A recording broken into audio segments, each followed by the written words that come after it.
invite her to speak. So we're going to talk about that person, right? She was initially a very shy person. She never used to even talk to people or have friends. And now, that was a dream. Now everything changed and she has a lot of friends. And that has become a dream that came to reality.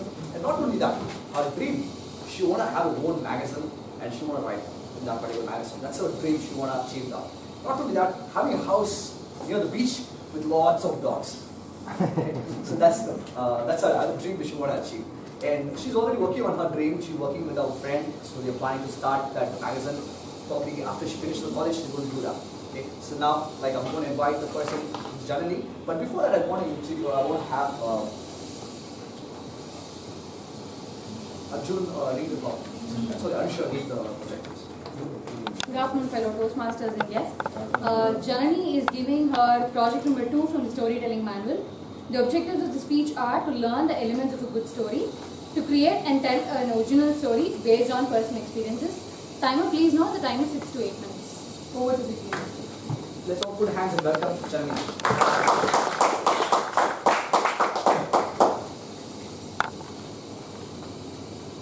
Let me take you all back in time, 13 years ago. November of 2003, in the heart of the Kacheri and the winter season of Chennai, one family of 4 landed here.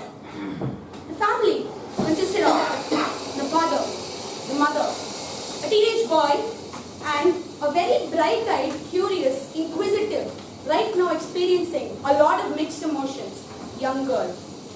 Now, this family walked out of the airport, and the little girl had mixed emotions because she knew, while this was not the first time she had visited this city, this would be the first time she had visited this city, with the intention to call this destination home. Now, as the family walked out of the airport and into the ready taxi, and they watched the city speed away from them in a blaze of lights, she looked out of the window. She saw the roads, the people, the chatter and hustle and bustle of the city with new eyes, because soon they would be her roads, her people. She would be part of the chatter.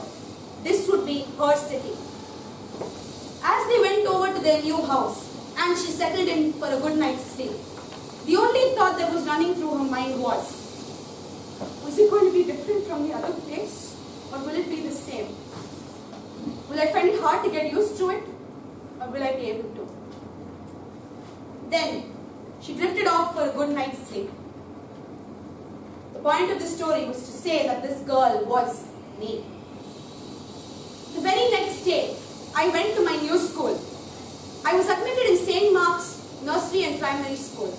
My father chose a Christian school for me with the hope that would make my transition from one place to another completely easier for me. For you see, I had moved to Chennai from Ahmedabad, a city in Gujarat. And it's a city that couldn't be more different from Chennai if it had tried to be. I joined the school. That part was easy. The children welcomed me with open arms. I was able to intermingle with them.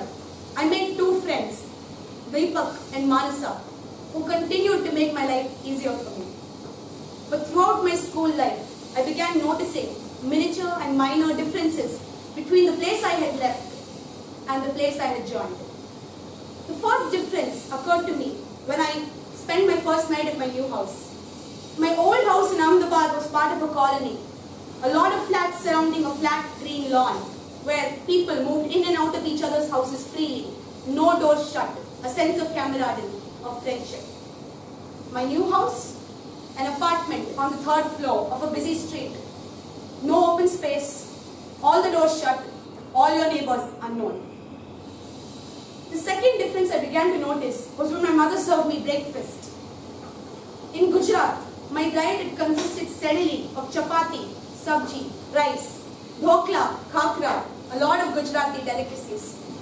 I had occasionally eaten Tamil food, but now I was being served only rice, dosas, idli, and the difference was jarring because it was almost regularly. The third difference I noticed was in the music taste of the people.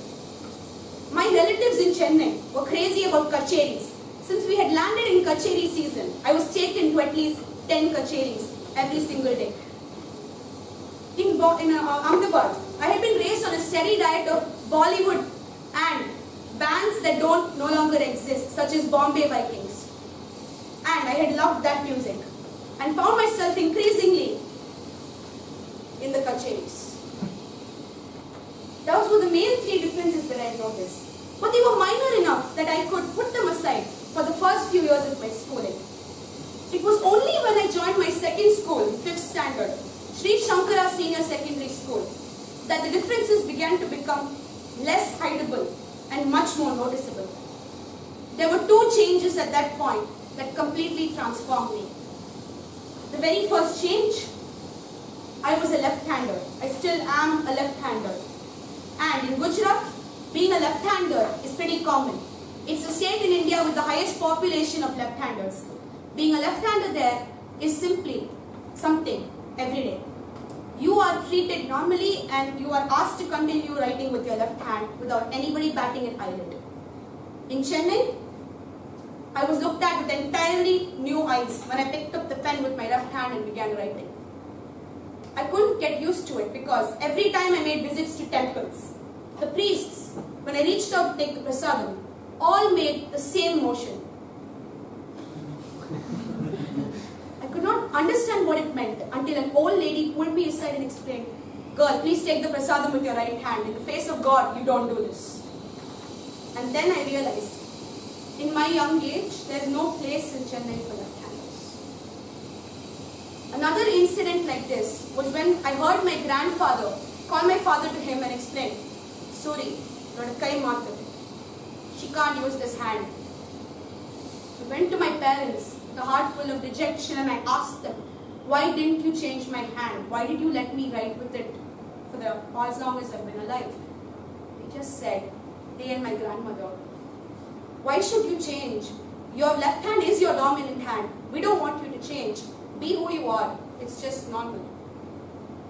That incident enabled me to continue being a left-hander, but I was very careful about the people's reactions later. Another change I noticed was, of course, the most major change, the language barrier. Although I was raised by Tamilian parents, in a sense I had spoken only English as my first language and Hindi occasionally in Ahmedabad. In St. Mark's, it wasn't that noticeable because people there spoke English to each other. In Shankara, although it's an English medium school, everybody spoke Tamil to each other. And I stood there like a deer in the headlights, not knowing what was going on and what they were saying. What happened was, when in my first days of Shankara, I always thought that I was the kid who thought Mandavali was pronounced Mandavali. Tambaram was a separate city to Chennai and it was pronounced Tambaram. Vadapalani was pronounced Vadapalani.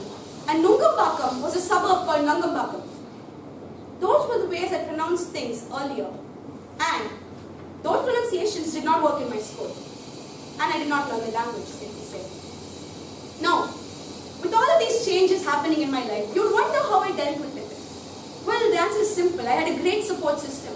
My parents and grandmother both guided me into it easily. My grandmother was a pillar of strength because she understood the change and transition. My brother, who got used to it very easily, was able to guide me too.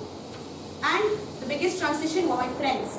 My two friends, Manasa and Deepak, and a friend I met in school, Rasika, were the people who tried to teach me Tamil in my initial days, tried to make me understand what other people were saying, and made me feel like it wasn't that bad to not speak Tamil. So, as I grew older, I began realizing this culture shock had actually been one of the best things that had happened in my life, to be frank. I had learned that I had not come from a very good culture to a very bad one. I had just walked from one very different culture to another culture that was different. I slowly grew to appreciate and love every aspect of Chennai, and I slowly grew to feel it in my bones. I was the kid who fell asleep in Vasul Raja when I was 6 because I couldn't understand Tamil. But now I love it so much I can say the Tiruppural, Tuppaku Tuppaya, Tuppaki Tuppaku, Tuppaya Tumamarai.